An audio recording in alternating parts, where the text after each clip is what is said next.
அதிகாரம் 3.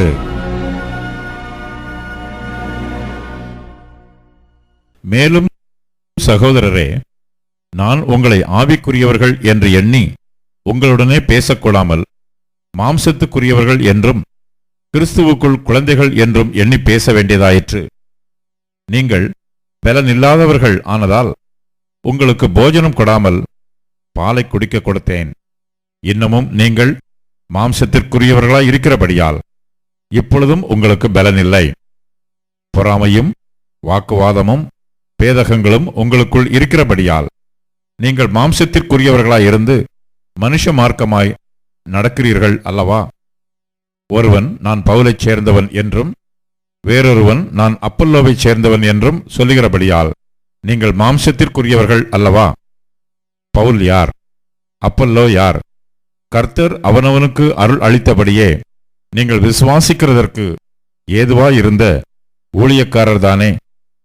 நான் நட்டேன், அப்பல்லோ நீர் பாய்ச்சினான், தேவனே விளையச் செய்தார்.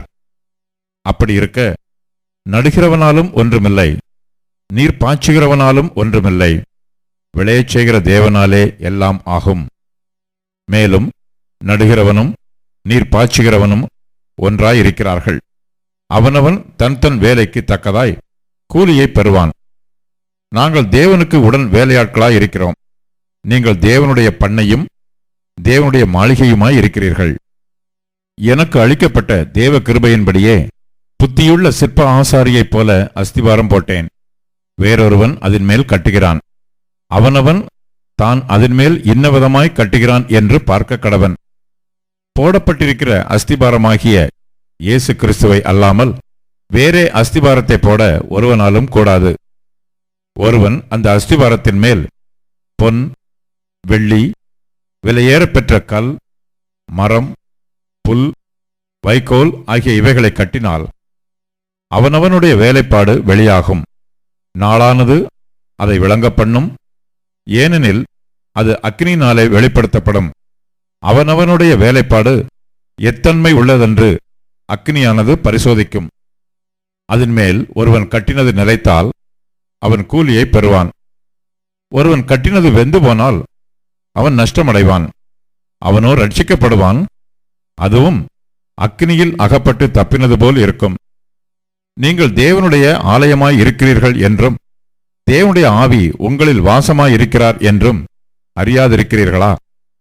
ஒருவன் தேவனுடைய ஆலயத்தை கெடுத்தால் அவனை தேவன் கெடுப்பார்.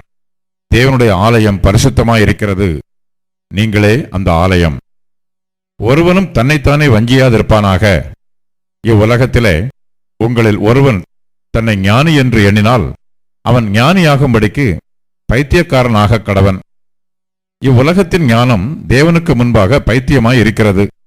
அப்படியே ஞானிகளை அவர்களுடைய தந்திரத்திலே பிடிக்கிறார் என்றும் ஞானிகளுடைய சிந்தனைகள் வீணாய் இருக்கிறதென்று கர்த்தர் அறிந்திருக்கிறார் என்றும் எழுதியிருக்கிறது.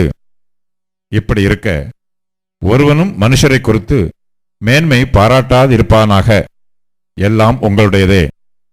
பவுலாகிலும் அப்பல்லோவாகிலும் கேபாவாகிலும் உலகமாகிலும் ஜீவனாகிலும் மரணமாகிலும் நிகழ்காரியங்களாகிலும் வருங்காரியங்களாகிலும் எல்லாம் உங்களுடையது. நீங்கள் கிறிஸ்துவினுடையவர்கள், கிறிஸ்து தேவனுடையவர்.